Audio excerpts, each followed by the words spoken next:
Hi, Sherry. This is your instructor in QL 310, Jason, and I'm just here to give you a little bit of video feedback on your discussion post for this week on climate change.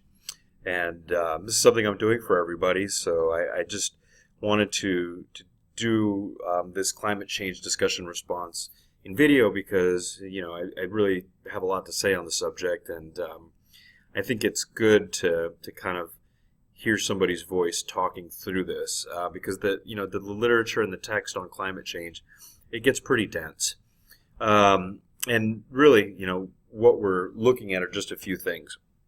So in this discussion, you talk a little bit about climate change and you address whether or not it's happening, but what we really want is evidence. I mean, it's okay to from a political perspective say, well, gee, I'm denying climate change, or it doesn't exist, or it's something that was created by China. Or, on the other side, it's people are saying, oh, climate change, it's going to destroy the world in 10 years, and all that other stuff. And so, it's really important that if we're going to start this discussion about climate change in order to create effective policies, it's important that we have facts and that we interpret those facts correctly, and we do it so that the things that we value can be better understood in regards to those facts. So in this discussion, there was three different documents. There were three different documents that are right up here that you had to look at. And in each of these documents, there's basically a bunch of different facts and figures as to what is happening from a climate change perspective and how that's measured, and that's about it. The climate change one from NASA is really good. I like the Intergovernmental Panel on Climate Change report. That's really good because they just have some facts and stuff in there without really having too much political commentary. I mean, they go and present things to you like, we know that the ocean is becoming more acidic, and we can measure that. And we know that glaciers are receding, and we can measure that. We know that global average temperatures are on the rise. We know that the amount of carbon in the atmosphere in parts per million is on the rise. And these are all things that we can measure, and they're scientific facts that are really difficult to dispute. So then the question is, well, if we have these facts, what does it really mean? What does it matter? Do we really care all that much that glaciers are receding, ocean levels are rising, the ocean's becoming more acidic, global temperatures are going up, and perhaps causing more severe storms? In the grand scheme of things, is any of that going to affect my ability to get a job? So as somebody that wants to take a political science perspective, you have to take a look at not so much the facts, but how people react to the facts and what incentives they have. And when I talk about incentives, I'm talking about incentives that will make people vote for a particular politician because that politician is aligned with their incentives. And in this recent presidential election, what did we see? Well, apparently, Donald Trump, even though he says that climate change is made up and was invented by China, still gets elected.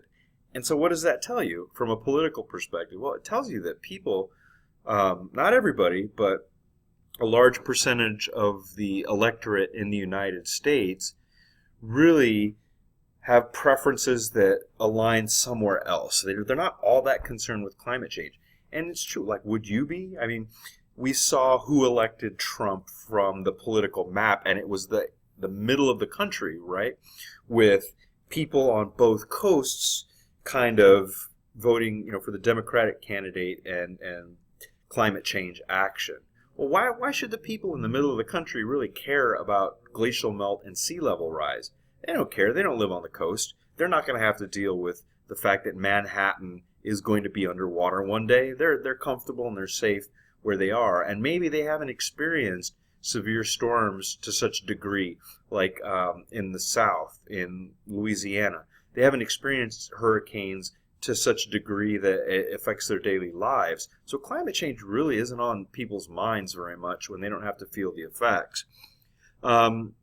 So yeah, even though we have facts and figures and we have these reports, I'm not sure that that really translates into political action, because people really are more concerned with other things first. And this is true all over the globe. I mean, people in third world countries just want something to eat. They really could care less that a polar bear is going to die. If they could, they'd eat the polar bear. That's just how it is. Okay, so anyway, we have all these facts and everything, and now we have to start thinking, well, if this is actually happening, what are our strategies going forward?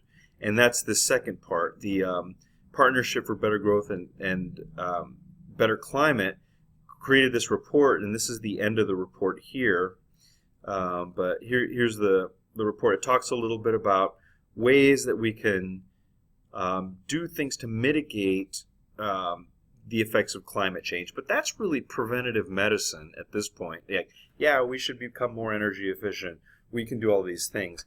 But what happens if people don't really care all that much about mitigation right now?